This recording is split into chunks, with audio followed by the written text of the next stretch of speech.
Hey, good morning, everybody. It's another daily market report brought to you by Mike Bjork. Today is Tuesday, June 29th. We're almost to 4th of July here, so some nice celebrations for us here in the U.S. So let's take a look, see what kind of news we got going on today. We got the consumer confidence that was released today. It dropped more than they anticipated. They actually, maintained itself from the prior, but actually it dropped. So that's leading to some concerns on Wall Street. If you look at the stock market, it's been down quite a bit. Dow's down over 200 today.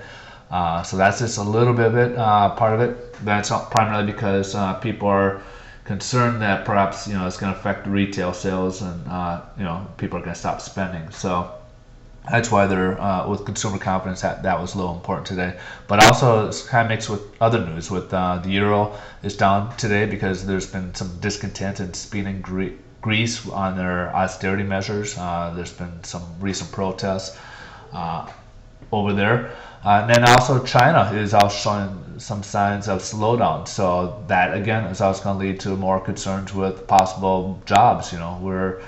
We got very high unemployment rates right now, and we need our economy to grow. And as you probably are aware, that we are a global economy, and if Europe is struggling, Japan's been struggling, China has been growing. So if that would lead us to some hope of maybe with some growth, but if China's slowing down, where does that leave us? So now that leads to a possibility of more of a prolonged or double dip concerns with this economy. So let's see how the bond market's affected today.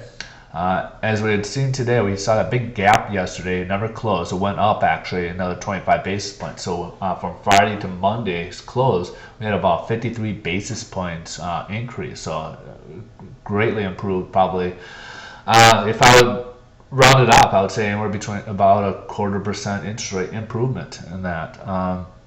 Today it started up slightly higher. It's on a downward trend a little bit today. If you kind of take a look at the trend line here, we are off of it a little bit. We do have room. As we see, usually there's not a huge lot of gaps. There's usually some type of corrections over the gap, so it may come back down to kind of touch on the line here at some point, whether it's today or later in the week. But even with the line going upwards, it won't be a huge drop, as you can kind of see the upper line.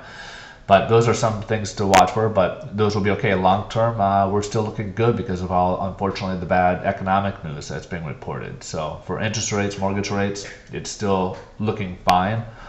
Inflation's tame, and unfortunately, we still have some bad economic news.